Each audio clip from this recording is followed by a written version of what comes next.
If you want to continue to follow our adventure, click subscribe. So you don't miss anything, click the bell notification. So I thought I'd bring you down to the beach, which is something I didn't get to do very much last year. This is the second time I've done it for you. I mean, I absolutely love this beach. We come down to this beach every Wednesday to do the live feed. But I would never really get the opportunity to show you the beach. Either it was too windy or too cold, or we were just too rushed for time. But this year, I think that is all going to change. For as long as that we are here, I think I'm going to get to come down here and do my videos a lot more right here on the beach. Now, I am aware that a lot of you don't like the beach because the ocean is too noisy. I just don't know what to do to make everybody happy. It was one of my biggest disappointments last year was I couldn't spend more time on this beach. I absolutely love this beach. It has a nice little city park. It's got running water bathrooms, running water, drinking water. Now, of course, you can't stay the night here, but that's the advantage to what we're doing this year over last year. Last year, we had a pop-up camper.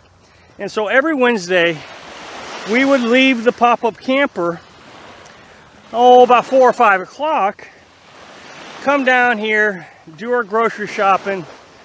We'd walk the beach, but it was more like a run because we didn't have enough time to come down here and really enjoy it. Right now, it's about 11 o'clock. We left the campsite around 9:30.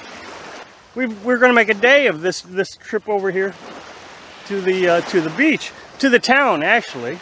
But if it rains or gets too cold or too windy like it did last year, it's no big deal because we can just hop back into the back of the camper. Whereas last year we would have to sit in the cab of the truck and be bored. So I mean, we're at two advantages this year. We don't have to leave the camper behind. That was one of my biggest fears with the pop-up camper, was leaving it behind. And it turned out my paranoia was correct because the camper was burned down by somebody. Now, I never imagined in all my imaginations that anybody would burn it down. I always assumed that they would just rob it or, steal something. Somebody actually asked me the other day, don't I have PSD being back in this area? We have the camper. The camper is always with us. We were able to pack up within 5 or 10 minutes today. The thing that took us the longest to get out of the campground was our neighbor at the campground. He likes to have conversations. So he saw us sitting at the picnic table, just finished brushing my teeth, and he'd come over and he probably talked to us for an hour before we got to leave. So if it hadn't been for the neighbor, we'd have been here an hour early, and we're going to spend the entire day. I mean, how can you not be in an area about 15 miles from your campsite that has this gorgeous view and not come down and see it and love it and be here all the time, every beautiful day? But that's exactly what happened to us last year. So I was telling you that we come down here, we rush around, and then we do the live feed, which is 7 p.m. Eastern, which is what we're going to do today. And then it'd be dark and we'd have to head right back to the campground. This camper has opened up so many opportunities for us. I mean, I hear a lot of people tell me they would never live in a camper like the truck camper like I've got. It's too small. They need a big open space. They need travel trailers. But here I have a camper that's, cost me $550 to build. I get 17 to 19 miles to the gallon with my 4-cylinder engine. And I get to do this anytime. So, I had more room last year. I had more things last year in my pop-up camper, but I didn't get to do as much. And this is what I keep telling everybody about minimalism. Folks really think I need to buy stuff. I need more stuff. It was one of the biggest criticisms about my channel is how poorly we live. People actually think we're poor because we don't have more stuff. Well, I don't measure wealth with stuff. Of course, I've talked about my emergency fund, and you got to have a huge emergency fund. We have one. But spending money doesn't make you rich. To me, this makes me rich. And I think in the last 2 years, I've proven it. I had things, lots of things in my pop-up camper. I had more room. But I never got to come visit this because I was so worried about protecting the stuff. Well, now I don't have stuff, near as much stuff. And what stuff I do have, I can bring with me. And I can come out here. We just had lunch at the picnic tables. Seagulls begged us for food and begged us for food. We got to watch I guess the male seagull be aggressive to the female seagulls.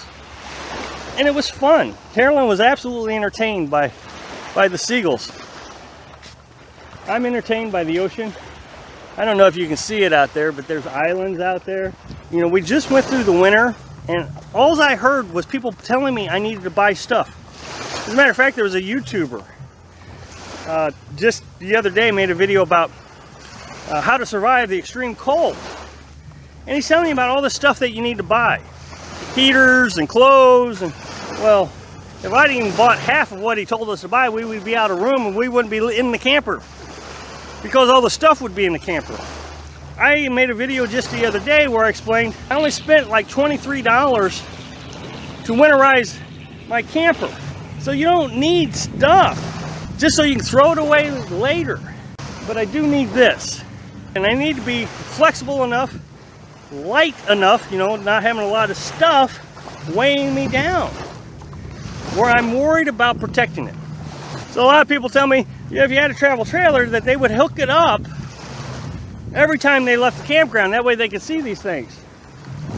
I'm telling you, no, you wouldn't. That is a chore. Hooking up your camper every time, and then trying to, you know, we just left our campground. We have nothing there, so we probably will lose our camping spot today. Well, if I had a camper, a full-size camper, and I lost my camping spot, I would have no place to go. But with this truck camper, this morning the neighbor and I were talking, and we'll be able to fit that in there just about anywhere in the campground legally. It'll be legal. I'm going to take not having stuff so I can have this stuff. Thanks for watching. Click like if you like the video, and happy travels.